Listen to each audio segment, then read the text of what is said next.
My name is Greg Green, principal of Clintondale High School, and we are known as the Flipped High School. So we would like to take you through the process of why we flipped our entire school, because we think it's so simple that it's almost ridiculous why we did it the more traditional way before. When we looked at transforming our school, we looked at every process, and when we did general observations in class, we noticed that we just simply shared information inside the classroom and then had students engaging in homework outside the classroom. And that's very similar to every school in the country, and that's really how we've been set up as schools for a long time. What we found is in our classrooms, we found that the teacher was lecturing, repeating, and reviewing important information. And they did it because, for good reasons, because of classroom flow, interruptions, questions, but also, most importantly, assuring that they covered the material that was deemed important by the state and by the district. But that took up about 65 to 75% of our class period. And so that became real problematic because in a 60-minute class period like ours, where students have 6 classes for 60 minutes, when teachers did a 5-minute opening where they're taking attendance and so forth, and students are engaged in a simple activity to get them started, and then they spend about 40 minutes of class time, which is dominated by the teacher just reviewing information, making sure the students have the information necessary so that they can move on, and then a closing activity, a formative assessment or survey or what have you. That left only 10 minutes per class per day in which the teacher had the ability to go around and help students. Well, when you push that out into 5 days a week and 40 weeks, what you came up with is per a school year of 180 days and 6 one-hour class periods, that's about 30 to 40 hours of help from a teacher in a typical classroom. But we also realized that the 180 days is really an ideal situation. And so were we getting in our way of ourselves by the various activities that go on in school? So the first day, the last day, 12 final exam days, all midterms and so forth, test review days, it came down to about 120 days in which students were actually performing this traditional experience. And what that equated to was simply about 20 hours per year per subject of support that students would receive from teachers in their learning process. All of a sudden we had an aha moment because we realized that we just weren't offering enough support for kids, especially when the rigor has been increased by high schools requiring high school graduation requirements, chemistry and advanced algebra, and increasing testing requirements for students and proficiency levels. That's a huge problem. And so we felt like right away that the light kind of came on for us in saying we need to figure out a way to share information and maybe offer more support in the classroom. Well, since students were taking the information home and working at it, what kind of environment were they working on it in? And that really, what kind of support did they receive at home? That's the questions that we really, start to ask ourselves. So over the last 10 years as principal, in dealing with discipline and academic issues and so forth, I knew that safety, the lack of technology, lack of parent support, community support, and experts really affected our students' learning. And I said, well, what do affluent students in our surrounding communities have that our kids don't? And these factors came up. And that explained a lot when I looked at the free and reduced lunch numbers, and my free and reduced lunch number actually was on par with the number of students who were proficient on the test. So we began to realize that these factors, when students took their work home and worked on it, that if they didn't have a safe environment, didn't have technology, didn't have parent support, community experts, they weren't getting homework done. And in the long run, that was really hurting us and making progress as a school. So what we did is we simply decided to flip it. And we use technology and technology tools to do video in order for our students to review information outside of school and then come in and do their homework inside of school.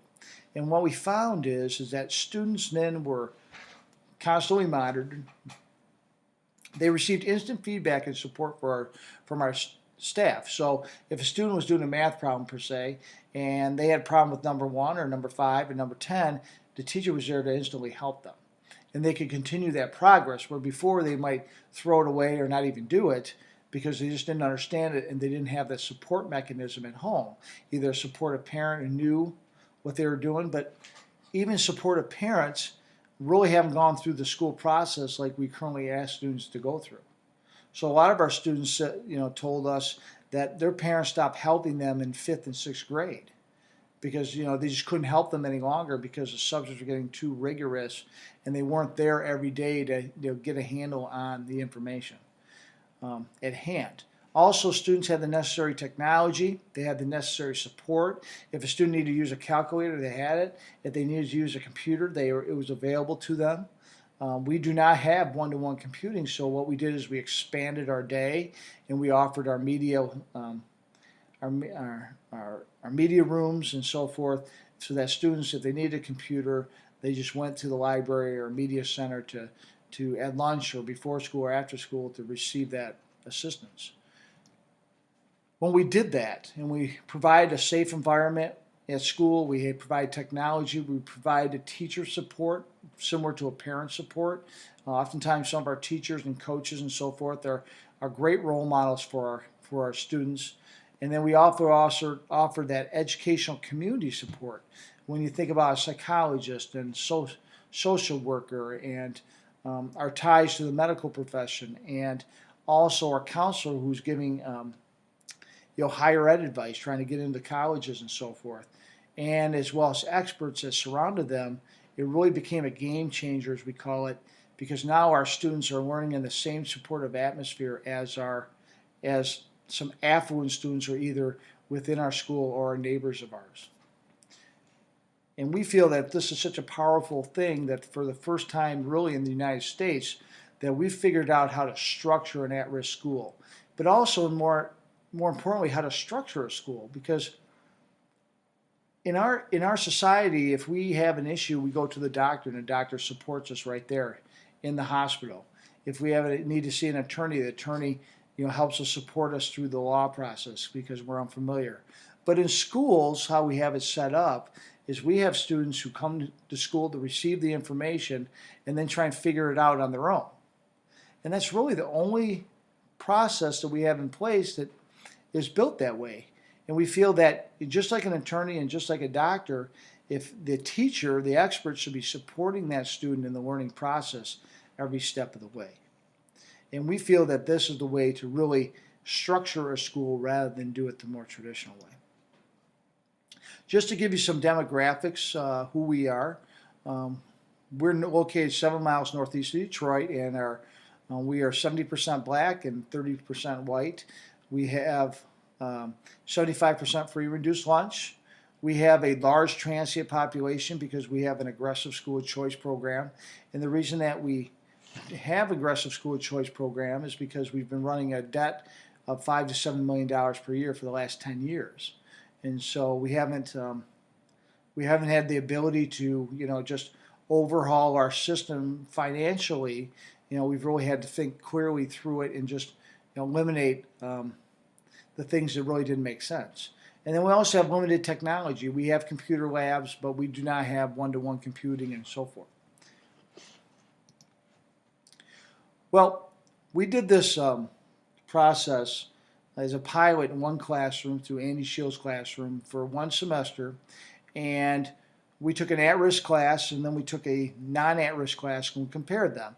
We did in an at-risk class, we did the flip model. In the more traditional classroom, where achievement was above average, what we found is that when we did the government class like that, we found the at-risk class actually out-achieved the traditional class, which was amazing. And then what we found also that we eliminated all the failure in the at-risk class, and every student did their assignment. And we measured that side by side with the same teacher using the same assessments. Well, we felt like, that wasn't enough, so we had to go one step further. And so what we did is we flipped our 9th grade. And in just 20 weeks, we've seen some amazing reduction in failures. In ELA, we reduced our failure rate from the year before to the current freshman class. Now, the current freshman class, 52% were below grade level in reading, 92% were below grade level in math. Their average math grade equivalency was 5.5 grades. So, measuring class to class, they were very similar in demographics. What we found is that we dramatically reduced the failures in that class because of the support that we offered kids. For the first time in their life, they were actually getting help with their homework. And so they're making significant progress. We also did this with our juniors and our MME scores in math. And what we found is, because this work was working so well with our freshman group, we decided to do it with our testing group and their math teachers. And what we found is we increased their math score by 10%. And in Michigan, we take the MME and ACT. So it's a very rigorous test. The one thing that we found is that those same students who had seen those gains in math dropped their scores dropped in the rest of the topics because we did more of a traditional approach. They either flatlined or declined because of the instructional system that we had in place. So we were 3 for 3. What we did is we improved a classroom setting, we improved a whole group of students, and we also showed progress on a standardized test. And so we're very encouraged by that. But the one thing is that it's really not about the money or the effort that's being made in school. It's really how and when we deliver the information to students and then the support that we offer them. So by just simply reversing our process, we've really created a huge change in our school. And so rather than for me to belabor the point, at this time I'd really like you to listen to what our kids have to say. So instead of having the teacher lecture you in class, you go home and watch the lectures on the computer, and then you do the homework in class. They say thank goodness because I know I went to my mother a million times. Hey mom, can you help me with this pre-calculus homework? Or my algebra homework? Or my geometry homework? She'll look at me and just be like, I don't know what to do. When the teacher's giving a lecture in the classroom, you can't just stop and ask, oh, can you repeat this part? It's let me finish with my lecture and then I'll come to you separately. With doing the homework in class, the teacher comes to each and every student individually and helps them. I was on the computer and my dad came in the living room and he goes, what are you watching? And I was like, you already know what I'm watching. You already know about the Lick High School thing. And he goes, oh yeah, I forgot. And he actually stood right next to me and watched the video with me. So I don't know. He was catching up on his U.S. history also.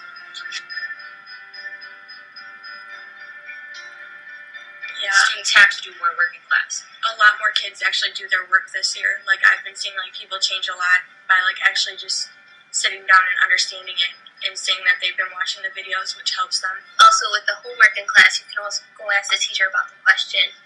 And some of my teachers actually, if I ask a question that the teacher already covered, they will tell me to ask the peers around me.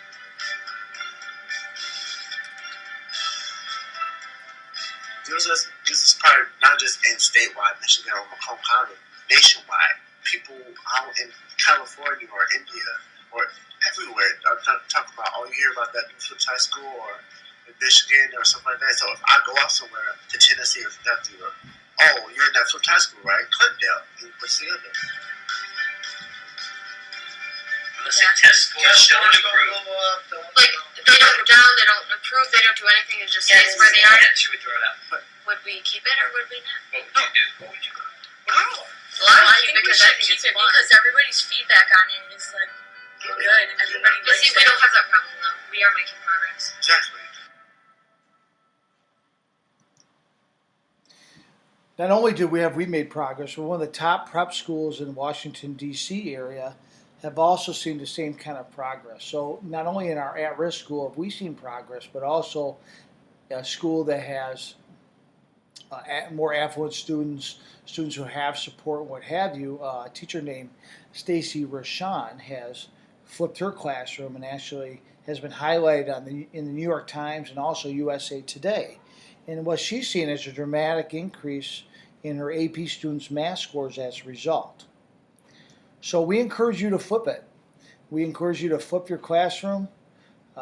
We think it makes a lot of sense. We think it offers more support for students.